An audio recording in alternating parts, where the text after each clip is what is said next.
আসসালামু আলাইকুম। আজ বৃহস্পতিবার। আজ গ্রামে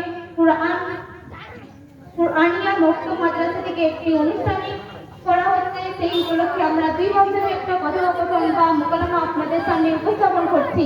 আমাদের মোকালামার মূল বিষয়টি হচ্ছে একজন কলেজের ছাত্রী ও একজন মাদ্রাসার ছাত্রীর মধ্যে পার্থক্য। আমাদের মোকালামা শুরু করার আগে এখানে উপস্থিত আমার যারা বড় আছেন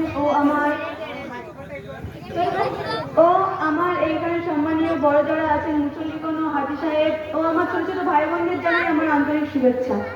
আমি ইসলামের পক্ষে মমিনা খাতুন। আমি ইসলামের বিপক্ষে জেসমিনা শাহ। তো শুরু করা যাক আজকে আমাদের মোকালামা। না, আর দেরি নয়, এবার কলেজে যেতে হবে। আসসালামু আলাইকুম। আরে জেসমিনা যে, এত সকাল সকাল তুমি কোথায় যাচ্ছ? হাতে ব্যাগ, চোখে চশমা।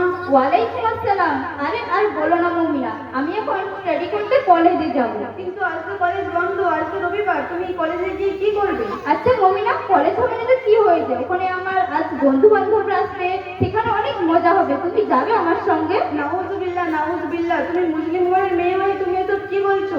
তুমি জানো না একটা মেয়ে যদি একটা বেগানা পুরুষের সাথে মেলামেশা করে তাহলে কত বড় গুনাহ হয়? ও আল্লাহ ও তার রাসূল তাদের প্রতি নারাজ হন। তোমাদের একটাই রোগ, তোমরা বলো বন্ধুর সঙ্গে উঠা বসা করে নাকি গুনাহ কাজ হয়। তোমরা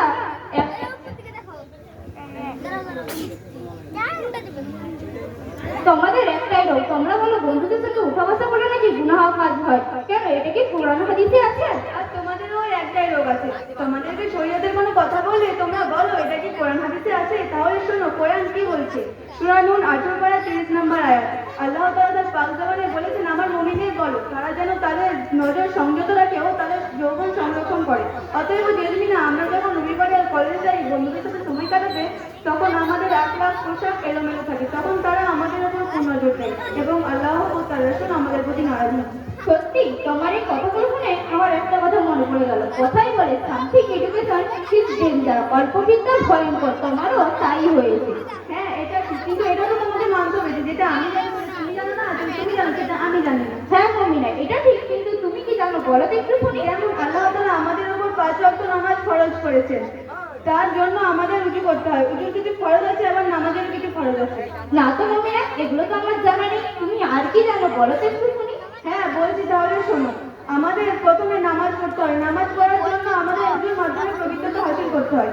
উজুর 4টি ফরজ আছে, যেমন 1 নম্বর হচ্ছে মুখমণ্ডল ধৌত করা, 2 নম্বর হাতের কুনুই, 2 হাতের কুনুই সহ 2 হাত ধৌত করা, 3 নম্বর মাথা মোছাড়া করা ও 4 নম্বর পায়ের গেট পর্যন্ত ধৌত করা। তাছাড়া নামাজের 13টি ফরজ আছে, যা নামাজের মধ্যে 6টি ও নামাজের বাইরে 7টি। এগুলিকে ছন্দ করে বলা হয়েছে জায়গা কাপড়, শরীর পাক, ওয়াক্তে সতর্ক থাক, মনে মনে নিয়ত রাখ, তকবীরের কেয়াত কিয়াম কর, রুকু সাজদা শেষ বৈঠক কর। এগুলিকে একসঙ্গে বলা হয়েছে। এক হচ্ছে কাপড় পাক, 2 হচ্ছে শরীর পাক। এগুলি হলো নামাজের 13টি ফরজ।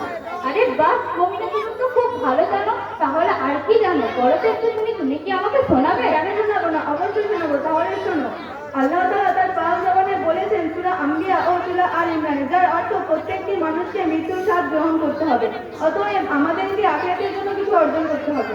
তাহলে আমাকে আখিরাতের জন্য কি করতে হবে? প্রথমে আমাদের 5 ওয়াক্ত নামাজ পড়তে হবে ও আমাদের ঈমান আনতে হবে, অর্থাৎ রাসূলের দেখানো পথে চলতে হবে। আচ্ছা মমিনা, তুমি এসব কথা কোথা থেকে শিখেছো? বলরামপুর কুরআনিয়া মক্তব মাদ্রাসা থেকে শিখেছি। আমিও শিখতে চাই, আমাকে কি শেখাবে? কেন শিখাবে না, তুমি সময় দিলেই শেখাবে। তাহলে আমি তো কলেজে যাই, আমি কখন শিখবো? তুমি সপ্তাহে 6 দিন কলেজে যাও, তোমার পোশাক, তোমার আখলাক ভালো রেখে। কারণ নবীজি তার সোনার জবানে বলেছেন, তোমাদের মধ্যে ওই ব্যক্তি উত্তম যে তার আখলাক চরিত্র বানায়। তুমি বলরামপুর কুরআনিয়া মক্তব মাদ্রাসায় এসে তুমিও শিখতে পারবে ইনশাআল্লাহ। আচ্ছা মমিনা, তুমি তো খুব ভালো বুদ্ধি দিয়েছো। তাহলে আজ তো রবিবার, আজ কলেজে না গিয়ে চলো তোমার সাথে আমি মাদ্রাসায় যাবো।